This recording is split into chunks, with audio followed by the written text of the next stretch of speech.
What's up guys, welcome to another little video here. What I want to go through today is going back on our little oil barrel project that we looked at yesterday.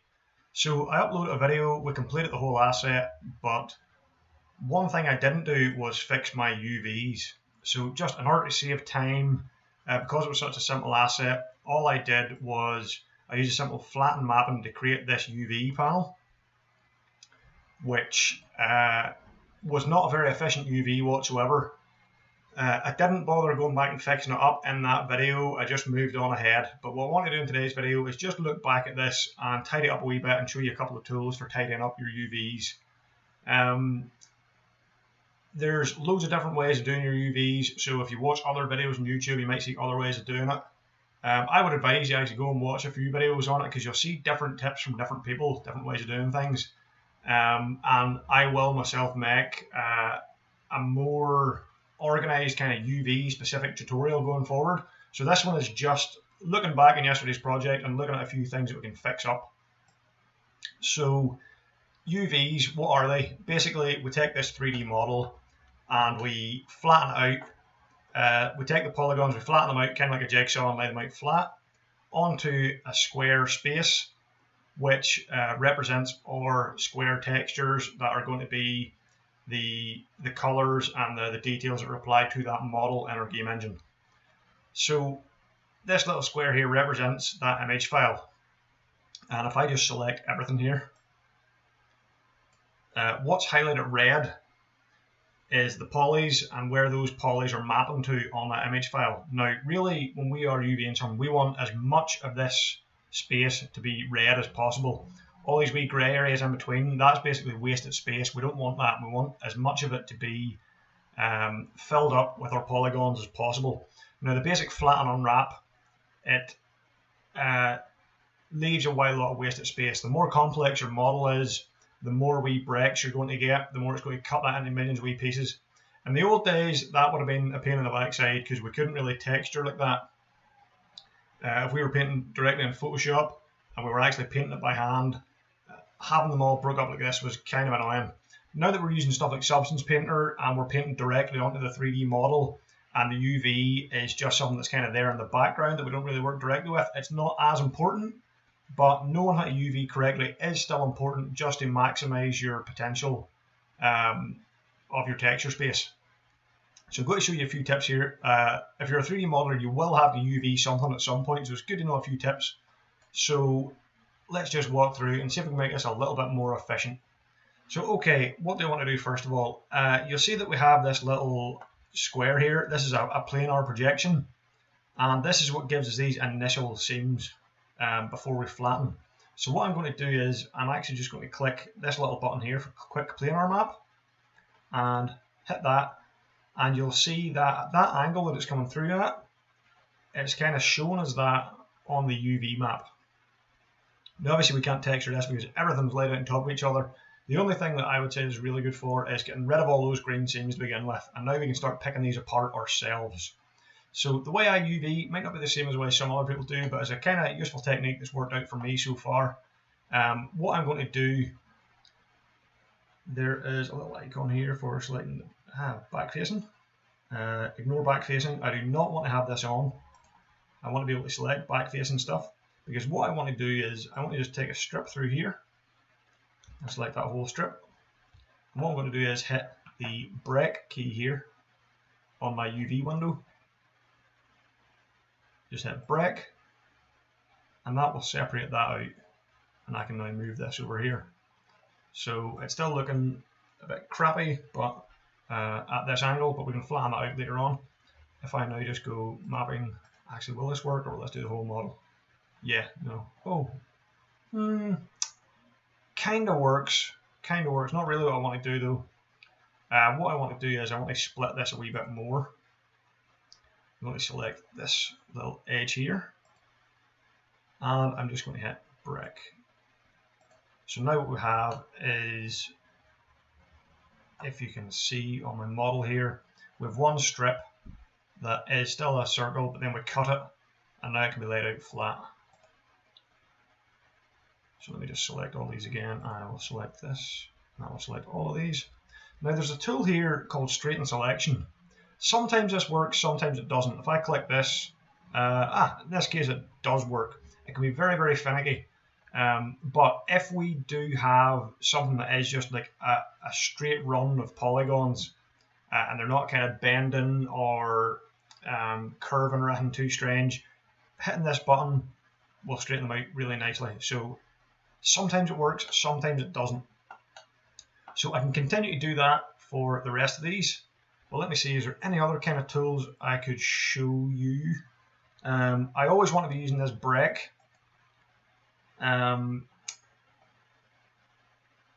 Because that is, I find, the easiest way just to get these seams in here. Some people will show you using the peel into the pelt mapping system. I used to like the pelt mapping system. I try not to use it anymore. It's a wee bit rough and ready for my liking when it comes to relaxing and stuff. So I like to try and just stick to the break.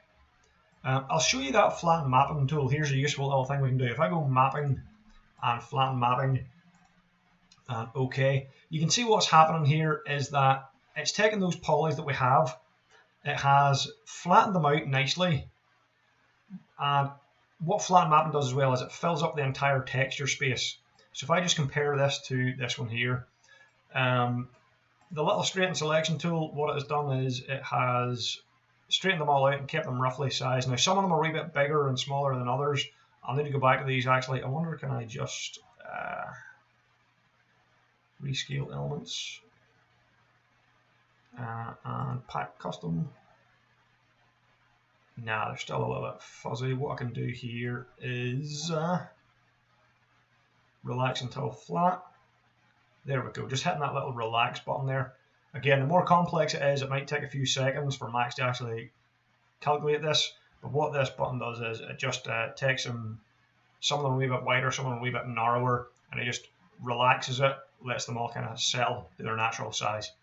Okay, so this one that we just flattened, obviously this is a lot bigger than this one, and that's a bit of a pain. But what we can do is just select both of these and hit the rescale elements button, and it will make them both equivalent to each other. So this is really useful to make sure that everything is equal in size and equally gets the same proportion of texture space here. Okay, what do we want to do? I want to, first of all, some of these are going horizontal, some of them are going vertical. Let's fix that. Really, really handy little button up here. Rotate 90, rotate 90.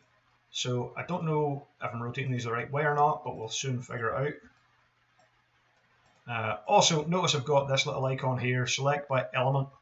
If I have that deselected, we only select individual polygons. But when I want to move these whole islands about, if I have that activated, I can move these. Really, really handy. And now I just want to deactivate that a little second, and I want to go to my edge mode. I want to connect these four up. Actually, let me just spread these out a bit more. There, so they're not touching. Better. Let me see. Go to edge mode.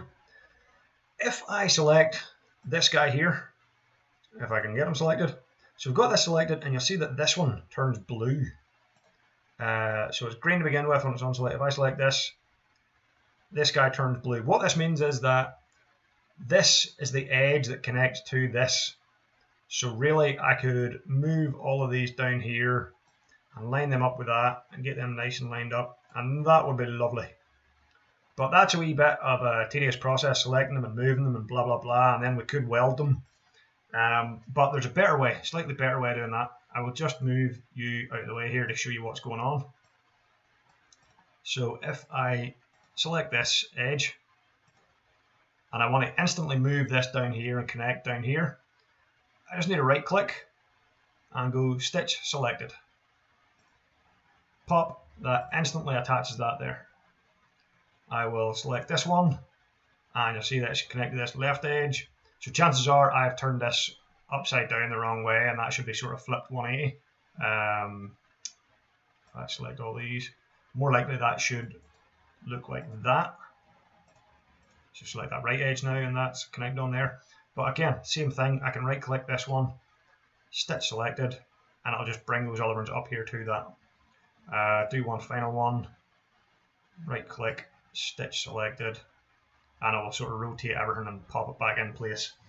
So stitch selected, brilliant tool. I think I was modeling for about 5 or 6 years before I ever knew that. And when I learned it, it would have saved me countless hours. There's two of these. We'll see these aren't quite the right size. We'll put them together. Okay, let me see, what can we do here? Relax until flat, relax until flat, keep hitting that. Yeah.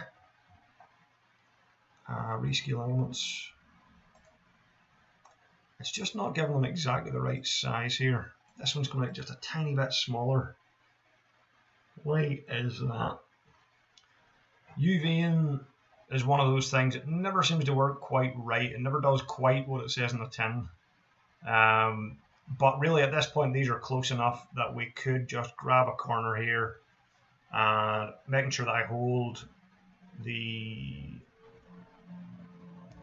which key do I want? The control key, just to make sure these stay in proportion with each other. So without the control key I can do that, or do that, which I don't want to do.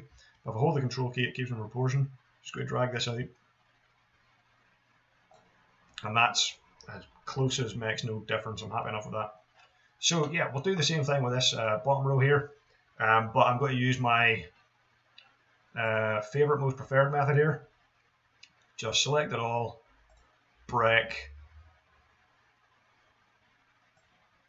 move to the side, and I'll just select one of these edges, hit the break key,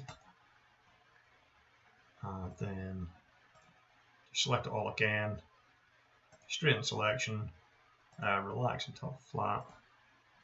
And we can hit relax a couple of times there.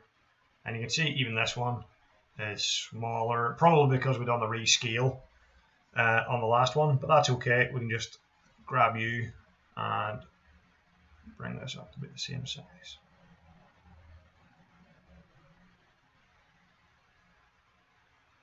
And I think this actually, it's a wee bit fiddly. Close enough. I think this is actually, is it a wee bit smaller vertically? Actually a wee bit bigger vertically.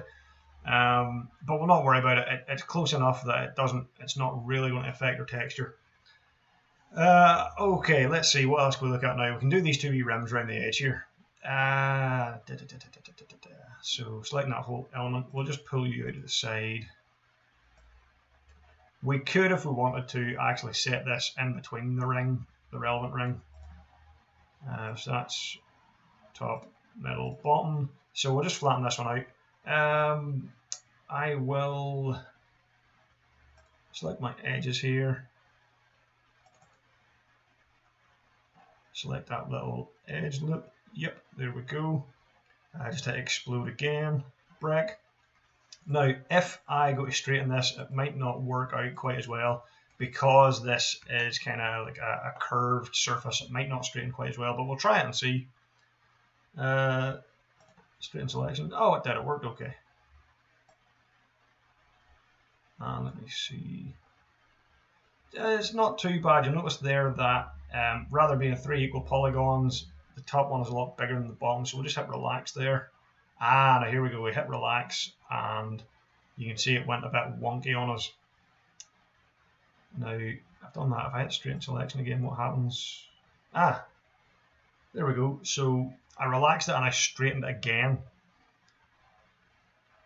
and that's got them a bit more even. So what I'll do is I will just put you here and I will stretch you out, holding control, just so you're about the right size.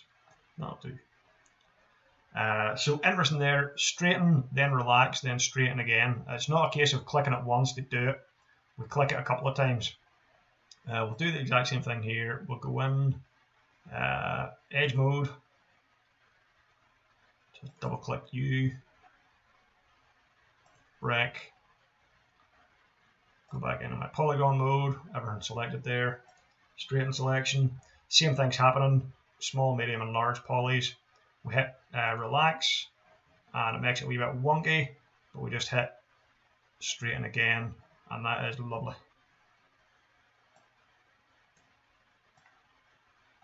So one wee thing that we may notice here is it the right way up or is it upside down? Just check that there. Or if I check this one, sorry.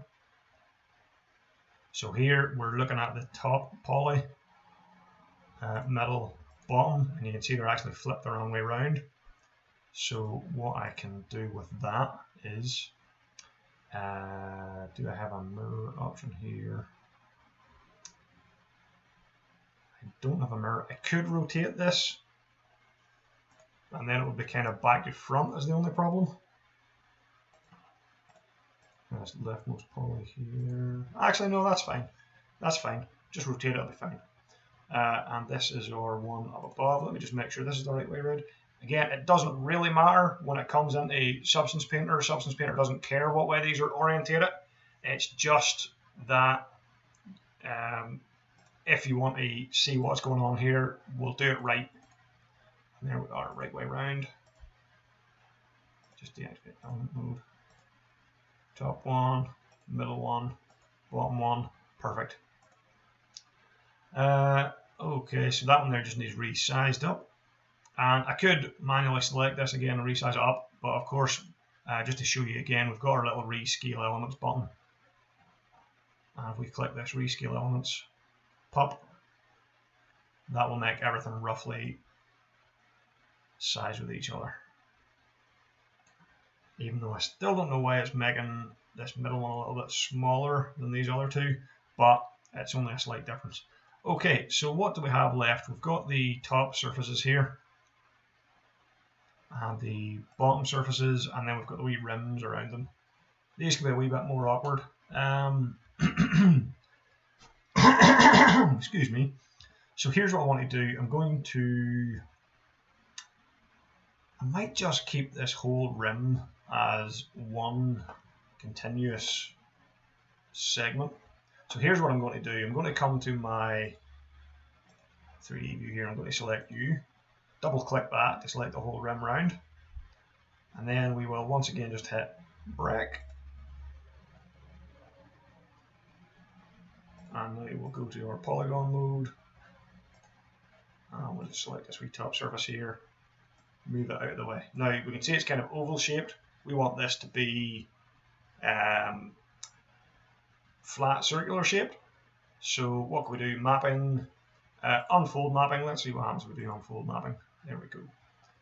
Unfold works a little bit differently to flatten mapping, but gets you kind of a similar result. So we'll do that. There we got a nice circle. Probably not scaled correctly to these, but we'll come back and scale everything else at the end. Here's what we'll do now. I'll go to that bottom surface and do the same thing. Select a little edge here, select U, double click it to select the whole ring around. And brick. Back in polygon mode, just select this inner ring, move you out here, mapping, unfold mapping. And again, the unfold mapping, let me see actually if I undo that, what happens? Unfold mapping will give us the perfect circle if we want, but it fills up the entire texture space. What if we just say relax until flat? Yeah, relax until flat will do the job as well. In this case, because it's just a simple circle, there's nothing complicated with the geometry there. Again, sometimes these buttons don't work. When they work, they are your best friend. When they don't work, they are an absolute pain in the bum. But that's okay. Okay, let's try this. We'll just select all you guys, rescale elements. There we go. So now that just leaves us with our two little caps and our little rings here for the rim. So ring for the rim, let me see. If I was being clever, I should have lined up all of these seams all in a line. I've got most of them except this middle one, but we'll not worry about that. But we'll maybe take this guy and just continue that seam on. So we'll go back to our edge mode here. I just double click U. Nah, actually I don't want double click U, I don't want everything. I just want to check these little bits here. 1, 2, 3, 4, 5, 6. So what I will do here, I'm going to break this. Now, I could try my little straighten selection trick that I already used. I don't know that it's going to work because we're going such harsh angle changes. We basically get this, then a 90 degree on the top, then another 90 degree on the left, and then another 90 degree on the bottom. That straighten selection might not work very well, but we'll try it anyway. If it did work, it'd be really handy. So let's just see, that is that top rim there. But my polygon modes is, let's just try it. Let's just see, scroll up to my straighten selection. Oh, it actually did, lovely, happy days. We'll just hit relax here. It'll go all curvy and goopy, then we'll hit straighten again. It seems to be that just flattens them out a wee bit nicer for us. So that's our top rung there. We'll just move you up top here. And we'll do the exact same for the bottom. And what I can do with this one is hopefully if I just click on edge mode here, select the edge I want. Yep, that's giving us our little loop around. Even though they're folded in on each other, I can see that that's the 4 or 5 polys that I want. Just hit break again. Back to my edge mode, select you guys, zoom out here. Straighten selection, if I zoom in, so we can see, yeah, that one there's a wee bit narrower than the rest of them. So we'll just hit our relax until flat, and then we will straighten selection again, and now they're coming in a wee bit more even. So that is lovely, that is perfect. That is the bottom rim there. And that just leaves us, it just leaves us these 2 wee caps. Now these 2 caps are so small that I'm not really going to worry about mapping these out nicely. I'm literally just going to go mapping, flatten mapping, okay. And now you can see it's made them massive. Not too worried. I can just shrink these down again. What I will maybe do though, just because I am a bit pedantic about this, and it'll give you another chance to see this. If I select this little edge here, oh, deactivate element mode. If I select this little edge, right click, stitch selected, click you here, right click, stitch selected, and you'll see it's just attaching all these bits together again. Right click, stitch selected. There we go. In fact, yeah, it's okay. So just rotate you again. We'll get everything, oh, whoops. We'll just get everything nice and horizontal again.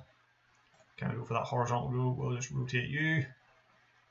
And you are nice down there. And this final little cap as well. Mapping, flatten mapping, okay. And it's doing the same thing. It's just filling up that entire texture space when in actual fact it should be tiny. So we will take deactivate element mode, add to edge mode here, just so I can select just an individual edge. Right click, stitch selected. I'm sure I could probably set up a hotkey for this as well, actually, so I don't need to right click and it'll speed up my workflow even more. I should look into that. That would be really useful, actually.